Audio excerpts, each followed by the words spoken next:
favored because, again, the state Republican Party refused to move the Republicans in the House refused to move the election date, and people had to vote in person. Democrats take COVID more seriously, according to polls. And so people were really worried that the liberal candidate would lose.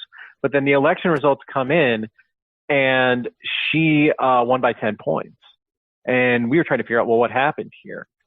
And we saw that there was some backlash to people being forced to vote in person, that they were really angry at the Republicans in the legislature for doing that. And so what we did was that we looked at the counties that had the high, we looked at counties' COVID infection rates, and we looked at the rate at which they shifted from past Supreme Court elections to the current one. And we found that a county with a higher COVID infection rate had a greater shift toward the liberal candidate than counties with lower COVID infection rates. And so that's kind of a wonky way of saying is, the harder hit you were by the pandemic, being forced to vote in person incentivized you more to vote for the liberal candidate.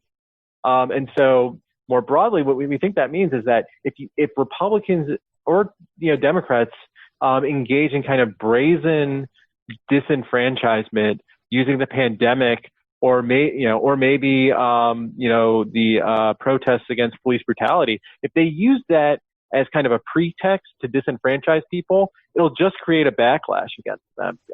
People really hate the idea of their rights being taken, and they will brave those conditions to vote against you if they feel like you're doing that. That's fascinating. So it's the impingement of or infringement of people's rights that motivates them even more than the candidates themselves. And how does that correlate in Wisconsin? Like, did you have like a racial breakdown to that? In Wisconsin, it's a mostly white state, so it's kind of hard to do a racial breakdown. I mean, we did see thinking like Milwaukee. And in Milwaukee, I mean, it's kind of tough to do a comparison there, just because it got the worst of the disenfranchisement, but right. also you went from like all the data. We don't have all the data right. By race, but I mean. Because it is a mostly white state, and so I mean this is mostly among white voters that you're seeing this movement. That's interesting. I mean, I just that having never had any type of lineage or history of having to fight for the right to vote, essentially, for white people, it seems a little bit counterintuitive to me that they would be that sensitive about someone trying to infringe upon their right to do it. But I guess it's just sort of like also lays bare, how nakedly interested in voter suppression the Republicans are. I guess that pisses people off. So it'll be interesting to see if because there's going to be, right? I mean, we're going to have either. And it also means to me, as far as I can tell, because that was highly publicized, right? Because you had the legislature do this. I mean, there was a very clear clash between Evers and the Republican legislature, backed up by the Republican Supreme Court. I know, conservative Supreme Court in Wisconsin, state court. And then the Republican one in Washington, D.C. They were all involved in basically limiting people's ability to vote in the context of COVID-19. And it was widely publicized, and it was because there was a fight. And so what it also suggests to me is that Democrats need to make a big fight about this. Otherwise, people won't be activated in the way that you're talking about. No, people, it's part of it. I mean, you need a message beyond they're trying to take the vote away from you, obviously. But if there is these efforts at disenfranchisement, letting people know that they are they are being conspired against to be disenfranchised, so that minority rule can be enshrined in the country. That is something that will galvanize people.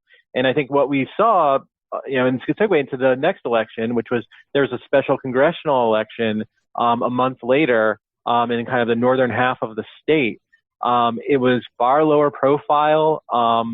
Because it was further into the pandemic, they had kind of done a better job of like getting mail-in balloting working and figuring out how to have safe in-person voting in a way that just didn't exist in the April election.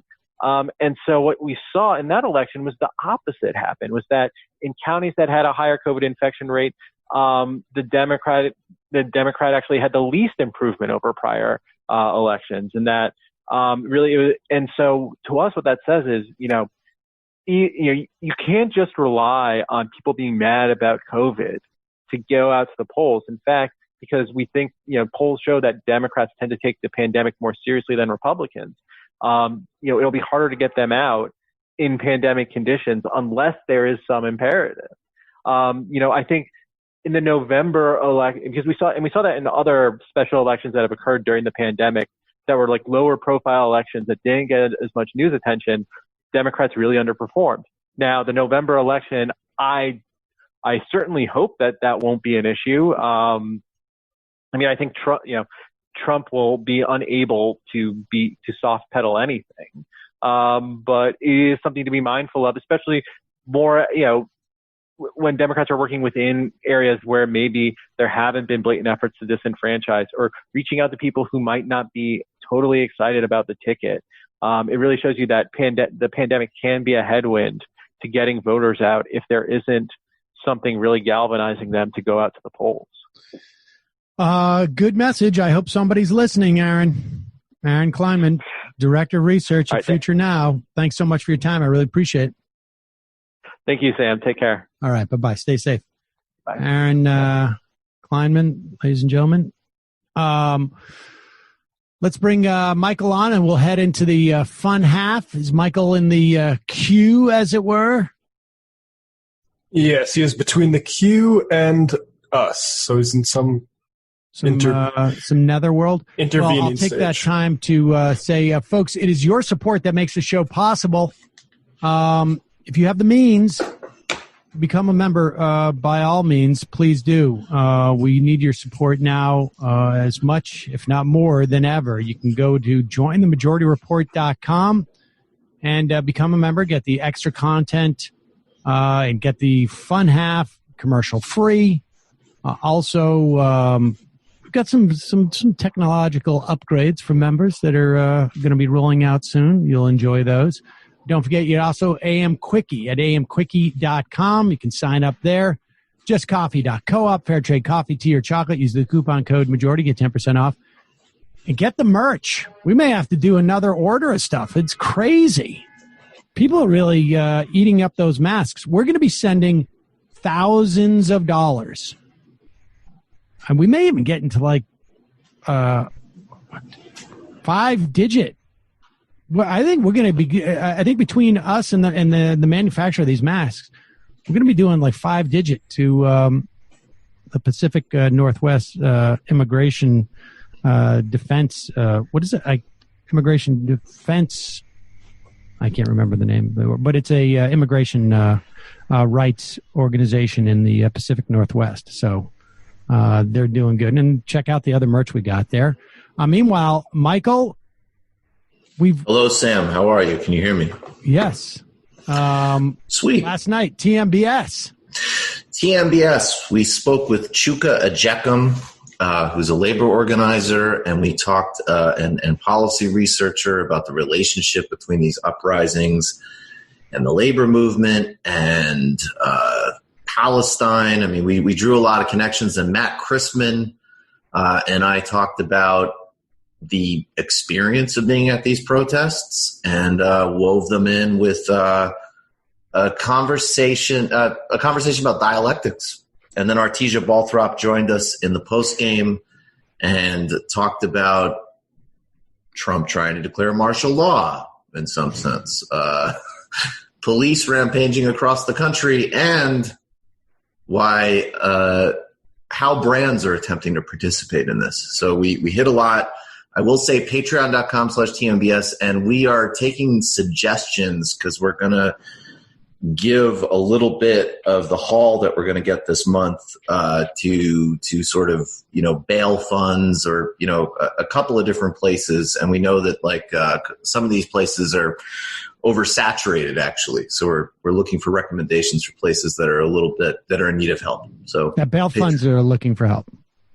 Yeah, bail funds that are looking for help in cities, I think, that are not Minneapolis or New York. Right. Yeah, mutual aid networks too. Mutual aid networks too, hunger, mass delivery. We'll probably do a little small contribution and split it between 3 or 4 groups. So we're actually interested in hearing ones that are maybe less high profile.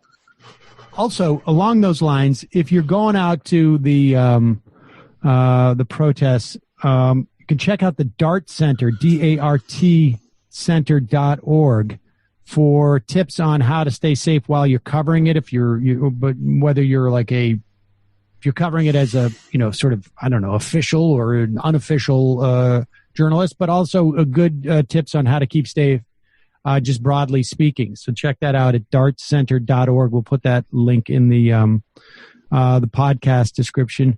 Also, check out the No McKee Show. You can find it at patreon.com/the No McKee Show, and also No McKee Const on YouTube at youtube.com.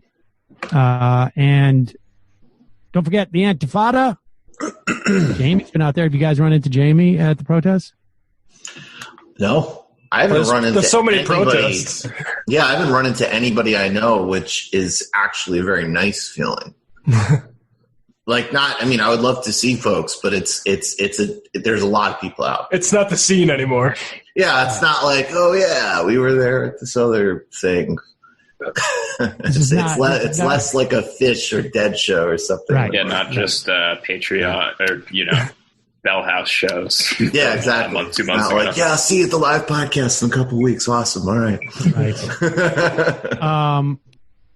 Check out the Antifada. You can find it on patreon.com/the Antifada.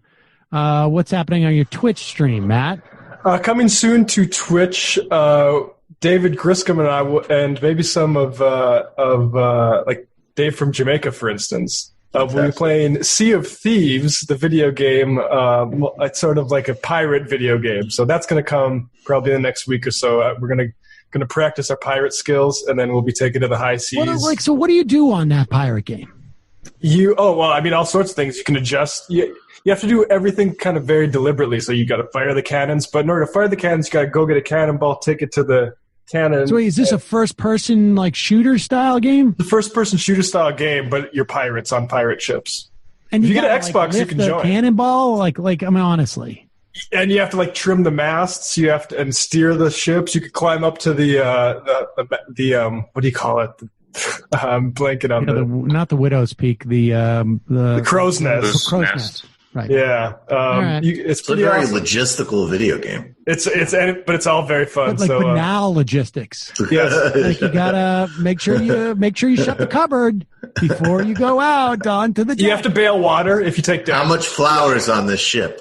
Exactly. Someone take an inventory. It's a bit more cartoon than that, but yeah, twitch.tv/literary hangover. And so now all the oranges fell out on the floor, and now everybody's going to get scurvy. Hey, I love that stuff. It actually sounds kind of interesting. Yeah. The scurvy thing, actually, I'm onto something, I feel like. All right. I had an idea for a game at one point, which was just you start in the jungle. It was all based on I think it was Apocalypse Now. No, Nicaragua or something. I can't remember. Where you start in the jungle and you go into a village, and every decision you make in that village and all the villages it takes you to get to Managua or something, lead up to your ability to go forward in terms of your strength and building your numbers, but also, because sometimes you got to take people's food, so you lose their popular support when it comes to taking over the and doing a popular coup. That's a cool game. I mean, there are games that exist like that, but that's definitely a cool game. There are games that have those types of dynamics, but they don't ever set it in real history, which is cowardice on the part of video games. Total cowardice. Yeah, that's total cowardice. All right. Hey, folks, before we go, an Embark Breed and Health Test Kit is the key to unlocking your dog's unique breed mix and genetically informed health needs. It can identify over 350 breeds, types, and varieties, and screen for over 175 genetic health conditions, which helps you provide the best medical care for your dog. Go to embarkvet.com now. Use the promo code majority. You get $50 off your